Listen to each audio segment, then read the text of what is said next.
In the skies above us, airplanes have always carried more than just passengers. They carry symbols of power, control, and influence. For centuries, leaders have used aircraft not just as a mode of transportation, but as a stage to display who they are, what they represent, and how powerful they want the world to believe they are. But what happens when we compare two leaders from two very different worlds, Donald Trump from the United States, and Captain Ibrahim Traoré from Burkina Faso? Their stories with aircraft expose two realities so far apart, yet tied together by the same machine. This is the truth that few talk about.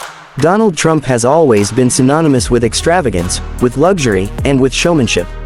Long before he became the President of the United States, he was a businessman who built his brand on being larger than life. To him, image was everything. And nothing embodied that image more than his private Boeing 757, famously nicknamed Trump Force One. Unlike the standard passenger jets used by airlines, Trump's aircraft was transformed into a flying palace. Gold-plated seatbelt buckles gleamed under the cabin lights. Soft, cream-colored leather seats wrapped passengers in luxury.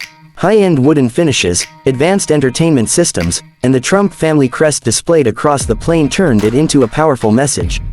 This wasn't just transportation, this was identity. Every time Trump's jet landed, it was not simply an arrival, it was a performance. The aircraft itself became a character in the story of Donald Trump. But thousands of miles away, in the heart of Africa, the story of Ibrahim Traoré is written in a very different ink. Traoré, a young soldier who rose to power during one of Burkina Faso's most unstable periods, did not inherit luxury jets or palaces in the sky. Instead, his flights are on aging military transports, aircraft often patched together and stretched far beyond their expected lifetimes. For him, planes are not about image, they are about survival. In a region scarred by terrorism, political turmoil, and economic hardship, every takeoff is a risk, every flight a mission tied directly to the survival of his people. There are no gold-plated buckles here, no champagne or luxury cabins. Instead, there are soldiers, supplies, weapons, and hope. When we place these two aircraft side by side, the contrast tells us more than words ever could. Trump's jet represents excess, wealth, and the image of superiority. Traoré's aircraft represents necessity, resilience, and the struggle of a nation to hold itself together. One is polished, luxurious, and designed to impress. The other is rugged, worn, and designed to protect. Yet both carry powerful meanings, each in its own context. What is shocking is how these two realities expose the wider truth about our world. The global inequality between the rich and the poor, between the powerful and the struggling, is written not just in numbers or statistics, but in the skies themselves. Trump's aircraft is one of the most photographed private jets in the world. Whenever it appears, media cameras flock to capture its landing. The gold, Trump, lettering across its fuselage gleams under the sun as a reminder of personal wealth. Meanwhile, the aircraft used by leaders like Traoré hardly make it to international headlines. Their missions are silent, their takeoffs unseen by the world, yet their importance is immense. This is the brutal truth of survival aviation versus luxury aviation. In the United States, private jets are symbols of status, tools of branding, and often luxuries for the elite. In Africa, especially for nations like Burkina Faso, planes are lifelines, delivering food, medicine, troops, and equipment to regions that would otherwise be cut off. One side of the world sees the sky as a stage, the other sees it as a battlefield. But let us go deeper into these stories. Trump's Boeing 757 was not just a luxury machine, it was a political weapon. During his presidential campaign, Trump used the jet as part of his image. It would land dramatically at campaign rallies, engines roaring, the name shining across the side, sending the message that here was a man of wealth, strength, and authority.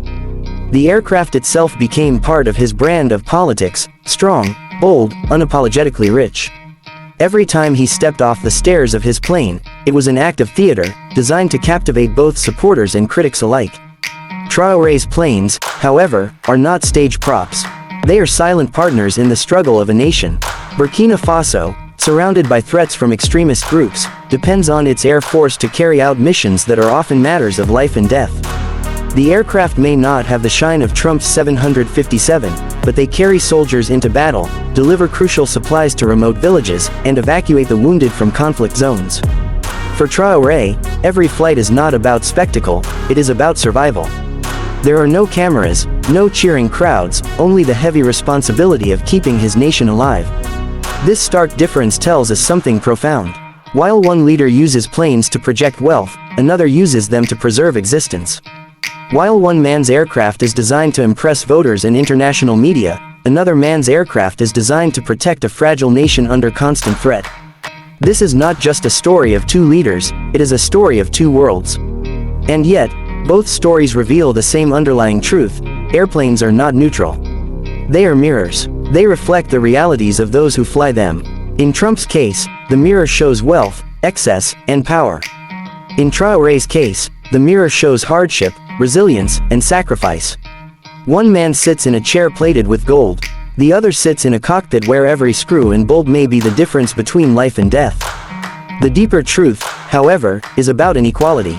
The fact that one world can afford flying palaces while another struggles with outdated aircraft reveals the gap between nations.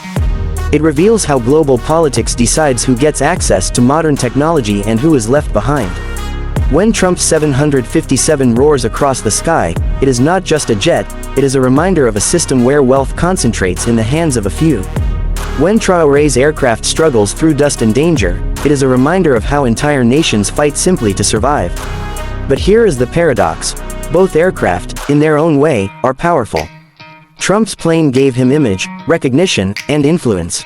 Traoré's planes, despite their condition, give him the ability to defend, to move, to protect. One symbolizes luxury, the other necessity, yet both shape the course of leadership. So when we look at the sky and see a golden Boeing 757 with Trump written across its body, and then we look at an African military transport landing on a dusty runway, we are not just seeing machines. We are seeing two worlds colliding. Two different versions of power. Two different truths. This, then, is the ultimate reality: aircraft are never just aircraft. They are symbols. They are stories. They are reflections of humanity itself. For Trump, they tell the story of ambition, image, and the hunger for recognition. For Traoré, they tell the story of sacrifice, duty, and the fight for survival. And together, they show us the truth about our world, a world where the skies themselves reveal who we are, and how divided we remain.